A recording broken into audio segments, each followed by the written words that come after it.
ഇന്ന് എൻ്റെ ഫ്രണ്ടിൻ്റെ കല്യാണമാണ്. ഈ വീഡിയോ കാണുന്ന നമ്മുടെ ഫ്രണ്ട്സിനൊക്കെ അറിയായിരിക്കും ഈ കല്യാണം നടന്നിട്ട് കുറേ ദിവസമായി. പക്ഷേ എഡിറ്റ് ചെയ്ത് ഇടാനായിട്ട് എനിക്ക് സമയം കിട്ടിയിട്ടുണ്ടായിരുന്നില്ല. അങ്ങനെയാണ് ഇത്രയും ലാഗ് ആയത്. ഞാൻ അവനും 10th ട്യൂഷൻ ക്ലാസ്സിൽ ഒന്നിച്ചാണ് പഠിച്ചത്, കോളേജിൽ ഒന്നിച്ചാണ് പഠിച്ചത്, ചെറുതിലെ സൺഡേ സ്കൂളിൽ ഞങ്ങൾ ഒന്നിച്ച് പഠിച്ചിട്ടുണ്ട്. അങ്ങനെ ചെറുപ്പത്തിലേ തൊട്ടുള്ള ഫ്രണ്ടിൻ്റെ കല്യാണമാണ്. പക്ഷേ ഇന്ന് എനിക്ക് ഡ്യൂട്ടിക്ക് പോയേ പറ്റുള്ളായിരുന്നു, അതുകൊണ്ട് രാവിലെ വരാൻ പറ്റിയില്ല. അങ്ങനെ ഈവനിങ് റിസപ്ഷനാണ് വന്നത്. പക്ഷേ റിസപ്ഷനും ഒരുപാട് സമയമൊന്നും നിൽക്കാൻ പറ്റിയില്ല. കുറച്ച് നേരം കൂടെ നിന്നിരുന്നെങ്കിൽ എൻ്റെ ഫാമിലിയെ കൂടെ കാണാമായിരുന്നു. അവരിപ്പോൾ വീട്ടിൽ നിന്ന് ഇറങ്ങിയിട്ടുണ്ട്. പക്ഷേ നമുക്കിപ്പം പെട്ടെന്ന് പോകണം. നമ്മുടെ വീട്ടിലൊരു പ്രെയർ ഉണ്ട്. അപ്പോൾ അത് തീരുന്നതിന് മുന്നേ തുടങ്ങുന്നതിന് മുന്നേ നമുക്ക് അവിടെ എത്തണം. അങ്ങനെ വേഗം ഫുഡൊക്കെ കഴിച്ചിറങ്ങി. ആൽവിൻ്റെ വൈഫിനെ കാണാൻ പറ്റിയില്ല. ആൽവിൻ്റെ കൂടെ മാത്രമേ ഫോട്ടോ എടുക്കാൻ പറ്റിയിട്ടുണ്ടായിരുന്നുള്ളൂ. അവൾ സാരി ചേഞ്ച് ചെയ്യാൻ വേണ്ടി പോയി. പക്ഷേ വെയിറ്റ് ചെയ്യാൻ സമയം ഉണ്ടായിരുന്നില്ല. പോകുന്ന വഴിക്കാണ് നമ്മളൊരു ഇമ്പോർട്ടൻറ്റ് കാര്യം ഓർത്തത്. അങ്ങനെ സമയമില്ലാത്ത സമയത്ത് നമ്മൾ വിസ്മയിൽ കയറി ഒരു കേക്കൊക്കെ വാങ്ങിയിട്ടാണ് പോയത്.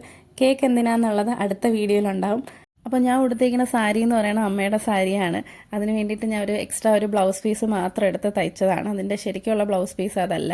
അപ്പോൾ എന്തായിരുന്നാലും ഉടുത്ത് വന്നപ്പോൾ എനിക്ക് ഭയങ്കരമായിട്ട് ഇഷ്ടം. പക്ഷേ ഒരുപാട് നേരം ഉടുത്ത് നിൽക്കാനോ ഫോട്ടോസ് എടുക്കാനോ ഒന്നും പറ്റിയിട്ടുണ്ടായിരുന്നില്ല. ആ ഒരു സങ്കടം എനിക്കുണ്ട്.